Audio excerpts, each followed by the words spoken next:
રાજકોટના જામકંડોળામાં શ્વાનના હુમલામાં બાળકના મોતનો કેસ। જામકંડોળા મામલતદારનો ટીટીઓ અને તલાટી મંત્રીને પત્ર। ઘટના સ્થળેથી પાસેથી ફેન્સિંગ દિવાલ બનાવવા પત્ર લખ્યો। મૃત પશુઓના અવશેષો તાત્કાલિક દૂર કરવાનો પત્રમાં ઉલ્લેખ છે, જ્યારે મૃતકના પરિવારજનને ચૂકવવાની થતી સહાય આપવાનો પણ પત્રમાં ઉલ્લેખ કરવામાં આવ્યો હતો। શ્વાનના હુમલામાં એક બાળકનું મોત નીપજ્યું હતું, જેને લઈ સ્થાનિકોએ વિરોધ પણ કર્યો હતો અને જે ખાલી જગ્યા હતી ત્યાં મૃત પશુઓના અવશેષો નાખવામાં આવતા હોવાની પણ સ્થાનિકોએ ફરિયાદ કરી હતી, આરોપો લગાવ્યા હતા, જેને લઈ હવે સમગ્ર ઘટનાને લઈ તપાસના પણ આદેશ આપવામાં આવ્યા છે। ત્યાં પ્રોટેક્શન વોલ બનાવવા પણ કહી દેવામાં આવ્યું છે। જામકંડોળાના મામલતદારનો ટીડીઓ અને તલાટી મંત્રીને પત્ર કે જ્યાં ઘટના સ્થળ પાસેથી ફેન્સિંગ દિવાલ બનાવવા પત્રમાં ઉલ્લેખ કરાયો। તો મૃત પશુઓના અવશેષો દૂર કરવાનો પત્રમાં ઉલ્લેખ કરવામાં આવ્યો છે। બાળકના મૃત્યુ બાદ પરિવારજનો અને સ્થાનિકોએ હલ્લાબોલ મચાવ્યો હતો, તેઓએ વિરોધ કર્યો હતો અને અલગ અલગ આરોપો પણ લગાવ્યા હતા કે કોઈ યોગ્ય જાળવણી નથી કરવામાં આવતી, ત્યાં ગેરકાયદે પ્રવૃત્તિઓ કરવામાં આવે છે અને લોકો મૃત પશુઓના અવશેષો પણ ત્યાં ફેંકી જાય છે।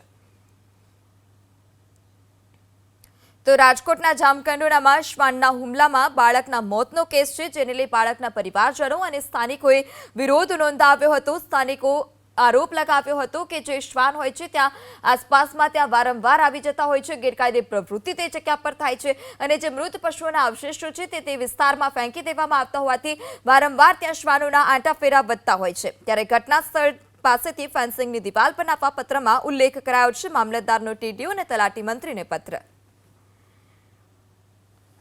જામકંડોળાના મામલતદાર બીપી કતકપરા પણ આપણી સાથે જોડાઈ ચૂક્યા છે। જી સાહેબ, જે પ્રકારે પત્ર લખવામાં આવ્યો છે, કઈ કઈ વસ્તુનો ઉલ્લેખ?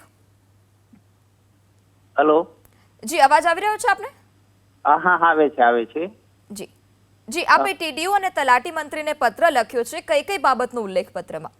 એક તો જે આ સ્થળ છે નિયમ થયેલી જગ્યા છે મૃત પશુના નિકાલ માટેની, એ તાત્કાલિક ત્યાં અત્યારે જે કઈ હોય તે તાત્કાલિક સફાઈ કરી અને જે કોઈ ત્યાં અત્યારે મૃત પશુ કે હોય તો તાત્કાલિક એનો નિકાલ કરવો, તેમજ જે આ જગ્યા નિયમેલી છે એને ફરતે વંડો વાળવા માટે અમે ટીડીઓને તાત્કાલિક કાર્યવાહી કરવા લેટર લખેલો છે।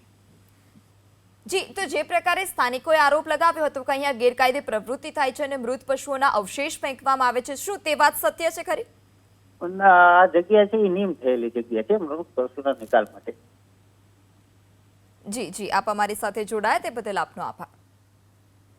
તો મૃત પશુઓના અવશેષો તાત્કાલિક દૂર કરવામાં આવે તે પ્રકારનો પત્રમાં ઉલ્લેખ કરવામાં આવ્યો છે। તે જગ્યા ચોખ્ખી કરવા માટે પણ મામલતદારે ટીડીઓ અને તલાટી મંત્રીને પત્ર લખી જાણ કરી।